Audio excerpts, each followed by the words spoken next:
Alright boys, today we got some work to do on the S2K. So if you noticed in my last video, my last shorts video of the S2K's two-stepping, you'll have noticed that I put the stock exhaust back on. No more J's racing. Now my initial reason for doing that is we need money for the Integra project. So the next big purchase for the Integra is the ECU, and that is generally, for a decent option, gonna cost $1,000 plus. So in order to kind of alleviate that, the financial burden of that, we are gonna sell the J's Racing exhaust that was originally on the S2K. Sounded amazing, but was incredibly loud. The stock exhaust sounds good also.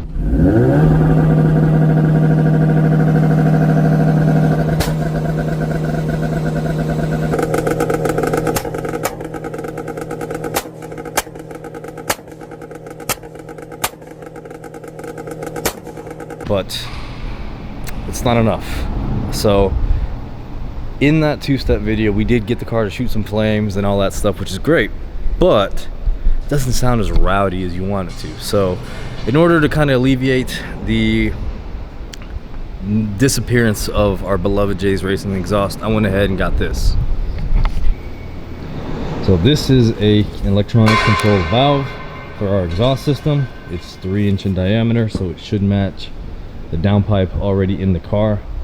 And yeah, essentially we're gonna have straight pipe, no exhaust, no mufflers, no resonators, no nothing, at the click of a button. So this should be pretty cool. Should sound pretty rowdy, and hopefully we can get some good before and after clips. I'm hoping it's gonna sound pretty good, pretty loud. I just want the gunshot sounds. So anyways, let me show you what we're doing.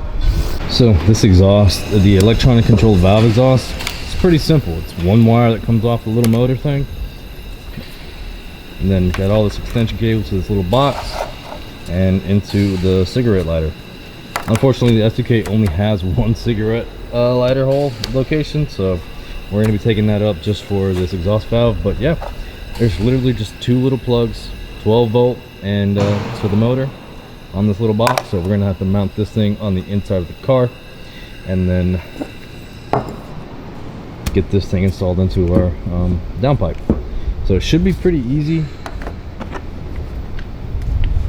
because our downpipe is already 3" in diameter and it's already cut in one location. So all we'll have to do is obviously take this clamp off, measure it up, cut it again, and throw a second easy clamp on there, and we should be good to go. I'm thinking we can route the wires kind of up into the trans tunnel. A few tools that we're going to need is a socket set, a sawzall with a good blade, and you know, safety.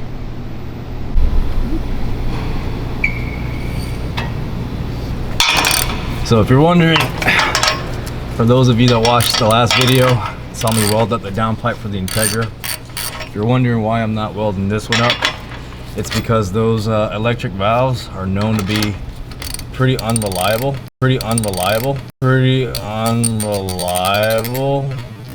Generally the vacuum or boost actuated ones are going to be more reliable, but this is strictly for just the party tricks of having a straight pipe Honda shoot flames from underneath. So first thing I'm doing, taking the old clamp off. This one's stuck. There you go. And then I'm gonna go and grab the the valve, measure it, and cut.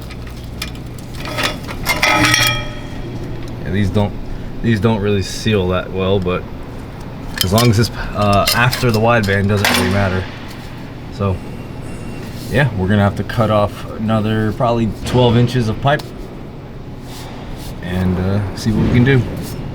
So we want the valve to face that way, kind of sit higher though. This thing's pretty heavy. I wonder if our exhaust can support the weight. So this is a lot bigger than I thought. We're gonna have to cut a good bit of piping off. So we gotta wanna line it up with that. Make our mark.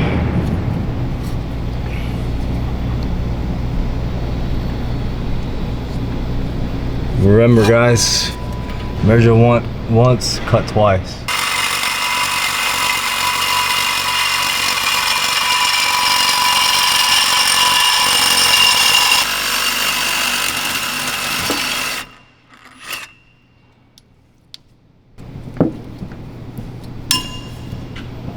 The good thing with using these easy clamps is we don't need to be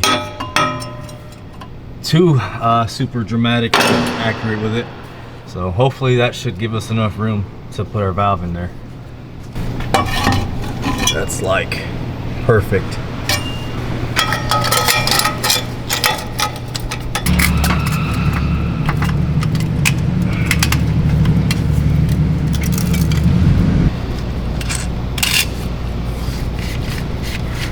These are both in there good and loose. See, this is where a tripod would have came in handy, because I might need help. Yeah, the valve is installed. Looks like it's gonna be pretty rowdy. It's thankfully not pointing directly at anything, so I'm not gonna do the turn down for it. I'm just gonna leave it how it is, because it already does sit pretty low.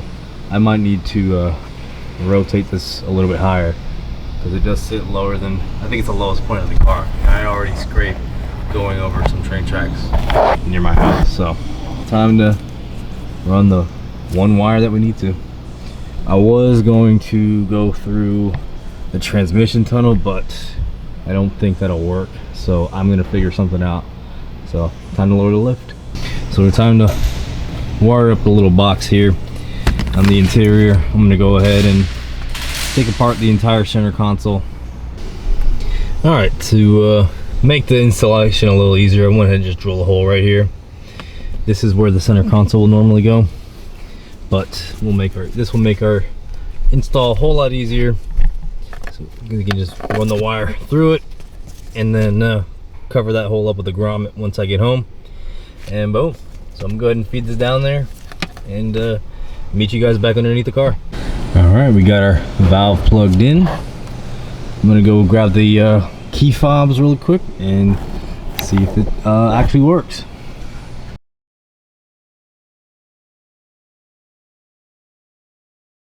Well guys, I just had to go and jinx it. I went ahead and replaced both of the key fob batteries, which were these weird A27 batteries. I've never seen these before in my entire life, but they were both bad. So I went ahead and replaced them both, and they worked for one click.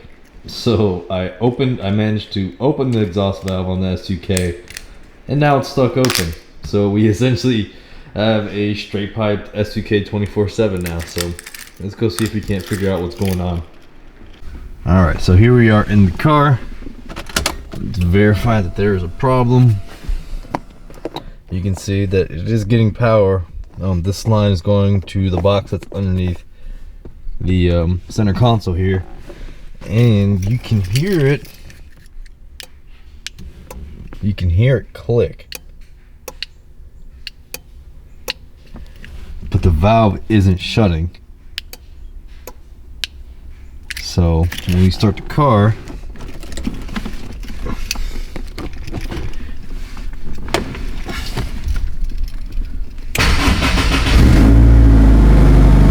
basically just straight pipe.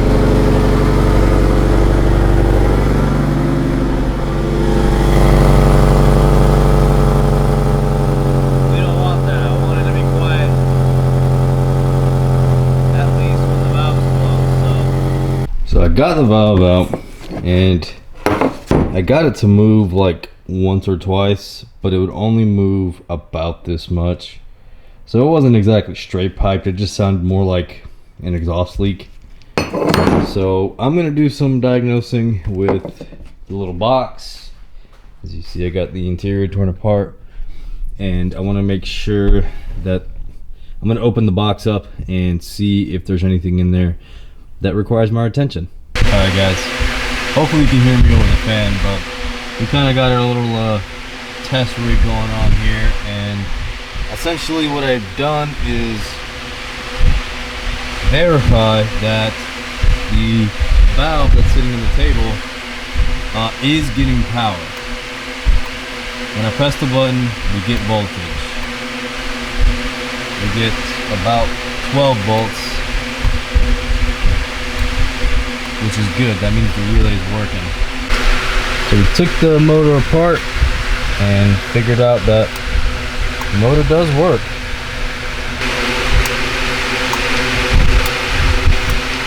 So it is spinning when I press the key fob. But it does stop rather abruptly when I'm still holding the button. So I don't know, man. I'm gonna put this thing back together because all it is just a bunch of gears. That one little gear goes attached to all of these little gears, and then it spins the motor, spins the valve open. So it's a pretty simple concept. I don't know why we're having problems with it, so I'm gonna throw it back together and see what we got. Well, I just had to speak it into existence, guys. I went ahead and tore this all apart just to find out that the little motor here is bad. I tested continuity, and there's like there was continuity from here to the end of the wire. I did as much diagnosing with this as I can. It's getting 12 volts from the car and everything, from the relay that they supplied in that little black box, but it's just not strong enough to spin the valve open. So all this is in here is a bunch of just little gears. So I guess today's video was a fail, but we will come back next time with a new plan to figure out how to get some better sound out of our stock exhaust.